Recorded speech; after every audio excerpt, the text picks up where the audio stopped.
नमस्कार दोस्तों, तो स्वागत है आपका अपने YouTube channel DB online classes में। तो दोस्तों, आज का जो हमारा सेशन है वो क्लास 10th का जो है हिंदी से है और ये जो है बिहार बोर्ड से रहेगा। और इसमें हम आप लोग को जो है ऑब्जेक्टिव क्वेश्चन बताने वाले हैं। और ये आप लोग का चैप्टर जो है 5 का है, जिसका नाम क्या है तो नागरी लिपि। हम आप लोग के लिए जो है चैप्टर वाइज जो है ऑब्जेक्टिव क्वेश्चन करवा रहे हैं, तो आप लोग जो है ज़रूर इसका जो है पूरा देखिएगा।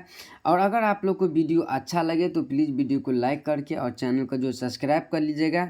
और लास्ट में आप लोग को ये भी बताना है, इसमें जो है आप लोग का टोटल जो है 40 ऑब्जेक्टिव क्वेश्चन है। तो आप लोग को बताना है कि इन 40 ऑब्जेक्टिव में से आप लोग को जो है कितना ऑब्जेक्टिव क्वेश्चन जो है सही हुआ है, समझ गए। और ये चैप्टर 5 का है। तो देखिए, चलिए अब बढ़ते हैं हम आप लोग को जो है सवाल की ओर। और ये देखिए, ये पहला क्वेश्चन क्या कह रहा है, तो पहला क्वेश्चन कह रहा है कि नागरी लिपि के जो है निबंधकार है वो जो है कौन है। गुणाकर मूले, या फिर रामचंद्र शुक्ल, या फिर अमरकांत, या फिर राम विलास शर्मा। तो इसका राइट आंसर आप लोग को हो जाएगा गुणाकर मूले जी। क्या हो जाएगा? गुणाकर मूले, यानी नागरिक लिपि का जो निबंधकार है वो कौन है, तो वो है गुणाकर मूले। तो ऑप्शन नंबर ए जो हो जाएगा इसका राइट आंसर हो जाएगा। चलिए अब हम आगे बढ़ते हैं। अब दूसरा क्वेश्चन क्या कर रहा है कि नागरी लिपि गुणाकर मूले के किस पुस्तक से लिया गया है। अक्षरों की कहानी, अक्षर कथा, अक्षर ज्ञान, या फिर भारतीय लिपियों की कहानी। तो इसका राइट आंसर हो जाएगा आप लोग का ऑप्शन नंबर डी, यानी भारतीय लिपियों की कहानी। समझ गए? तो ऑप्शन नंबर डी जो हो जाएगा इसका राइट आंसर हो जाएगा। चलिए अब हम आगे बढ़ते हैं। अब देखिए तीसरा क्वेश्चन क्या कह रहा है कि गुणाकर मूले का जो है जन्म है वो कब हुआ, यानी गुणाकर मूले जी का जो है जन्म है वो कब हुआ है। 1900 जो है 35, 1835, या फिर 1936, या फिर 1836 है।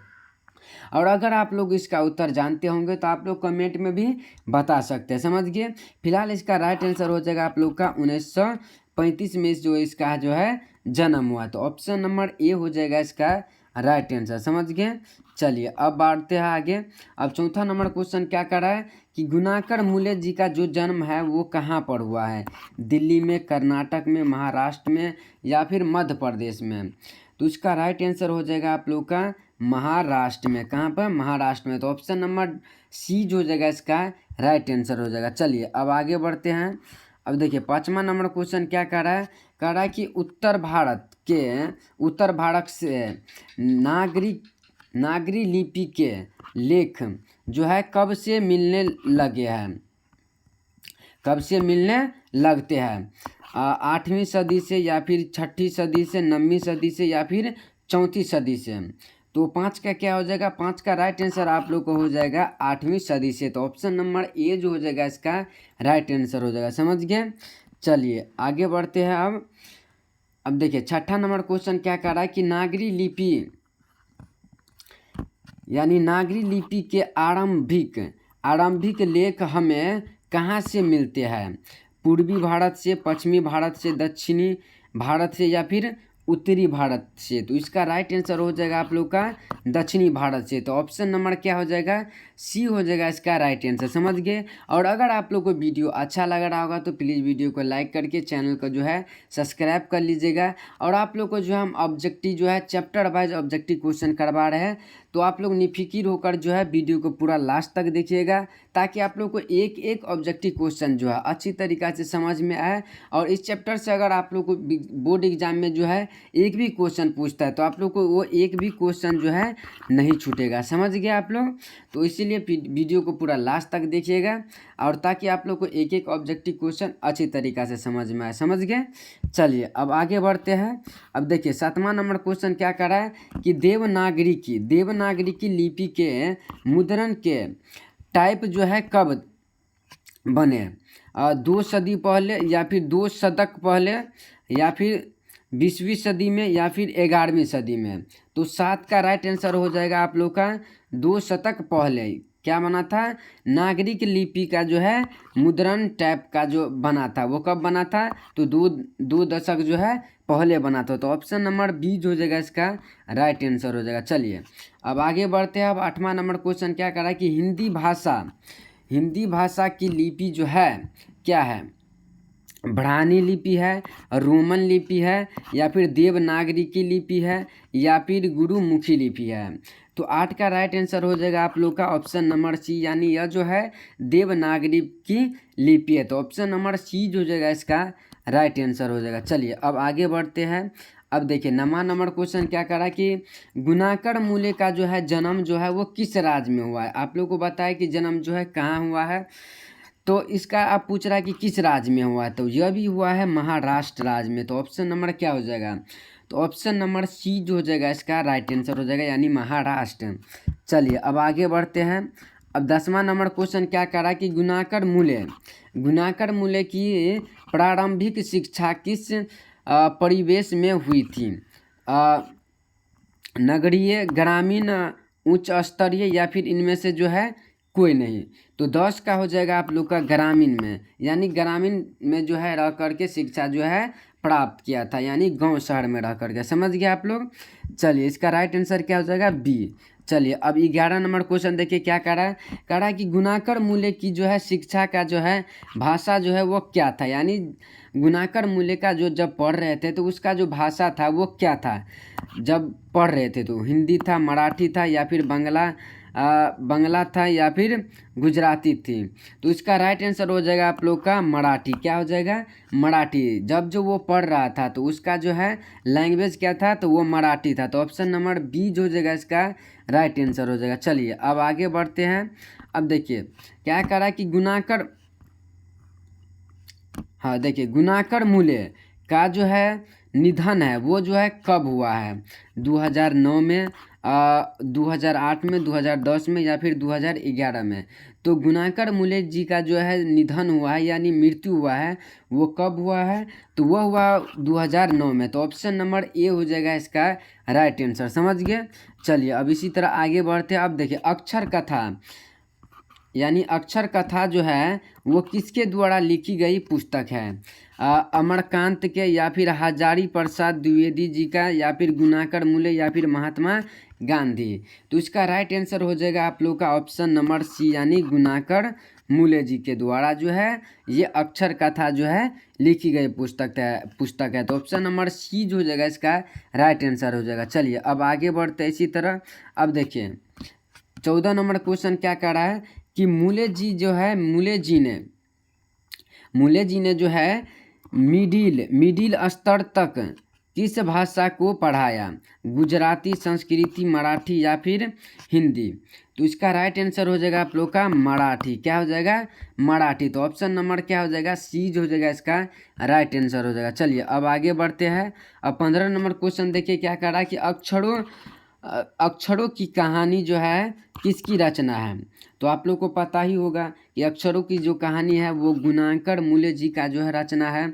तो ऑप्शन नंबर बी जो हो जाएगा इसका राइट आंसर हो जाएगा। समझ गए आप लोग। चलिए अब इसी तरह आगे बढ़ते हैं। अब देखिए 16 नंबर क्वेश्चन क्या कर रहा है कि नागरी लिपि जो है किस विद्या की जो है रचना है, कहानी है, या फिर निबंध है, या फिर उपन्यास है, या फिर स्मरण है। तो 16 का क्या हो जाएगा, तो 16 का राइट आंसर हो जाएगा आप लोग का निबंध। ये आप लोग को शुरू में ही बता दिए। तो ऑप्शन नंबर बी जो हो जाएगा इसका राइट आंसर हो जाएगा, यानी निबंध। चलिए अब आगे बढ़ते हैं। अब 17 नंबर क्वेश्चन देखिए क्या कह रहा है कि नागरी लिपि पाठ की जो है किस लिपि में जो है रचित है, ब्राह्मी, या फिर खरोष्ठनी, या फिर देवनागरी, या फिर इनमें से जो है कोई नहीं। तो आप लोग को इसका जो है पहले भी बताया कि यह जो है कहानी लिपि रचनाकार लिखा गया है वो जो है देवनागरी में। तो ऑप्शन नंबर जो हो जाएगा आप लोग का सी जो हो जाएगा इसका राइट आंसर। चलिए अब इसी तरह आगे बढ़ते हैं। अब देखिए क्या कह रहा है कि देवनागरी की लिपि का जो है टाइप लगभग कितने पहले हुआ था। तो आप लोग को ये भी बता दिए हैं कितने, तो 2 सदी पूर्व, तो 2 सदी में। तो इसका राइट आंसर हो जाएगा आप लोग को ऑप्शन नंबर ए। चलिए अब आगे बढ़ते हैं। अब देखिए क्या कह रहा है 19 नंबर क्वेश्चन कि नेपाली जो है, नेपाली भाषा की लिपि जो है वो क्या है, नेपाली है, या फिर खसखुरा है, या फिर नेवाड़ी है, या फिर देवनागरिक है। तो इसका राइट आंसर भी हो जाएगा आप लोग का देवनागरिक। तो ऑप्शन नंबर डी हो जाएगा इसका राइट आंसर। समझ गए। चलिए अब आगे बढ़ते हैं। अब देखिए मराठी भाषा की जो है लिपि है वो क्या है, देवनागरिक है, मराठी है, या फिर ब्राह्मणी है, या फिर इनमें से जो है कोई नहीं।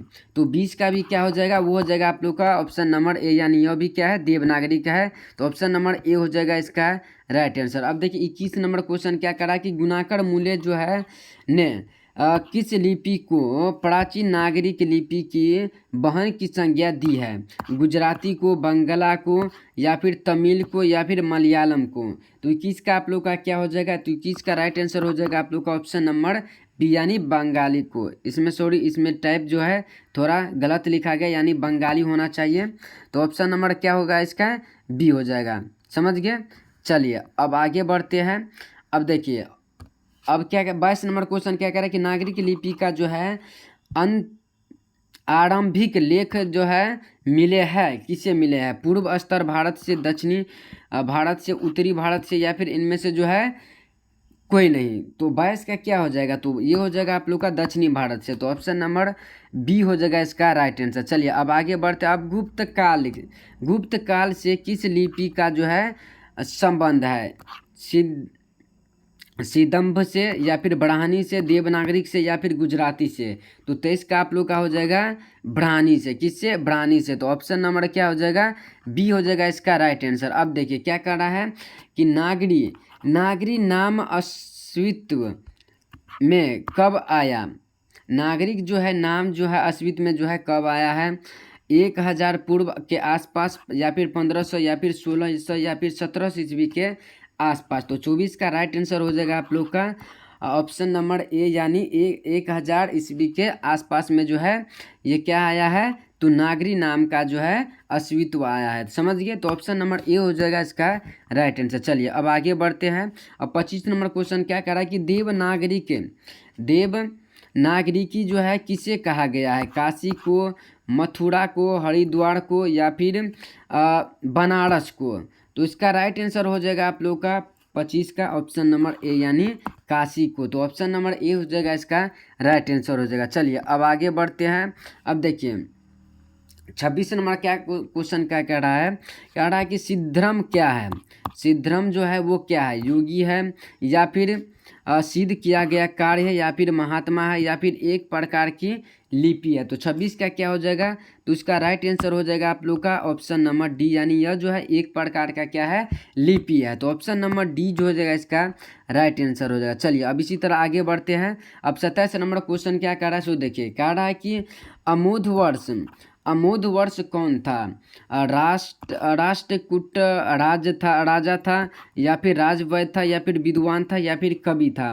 तो इसका राइट आंसर हो जाएगा आप लोग का राष्ट्रकूट जो है राजा था, यानी अमोध वर्ष क्या था, तो राष्ट्रकूट जो है एक राजा था। तो ऑप्शन नंबर ए हो जाएगा इसका राइट आंसर। अब देखिए क्या कर रहा है 28 नंबर क्वेश्चन कि बेतमा जो है वो कहाँ पर है? बेतमा जो है वो कहाँ पर है? पूर्णपढ़, पटना पर, इंदौरा के पास, या फिर इलाहाबाद में? तो 28 का राइट आंसर हो जाएगा आप लोग का इंदौरा के पास। तो ऑप्शन नंबर सी जो हो जाएगा इसका राइट आंसर हो जाएगा। चलिए अब आगे बढ़ते हैं। अब 29 नंबर क्वेश्चन क्या कर रहा है कि श्रवण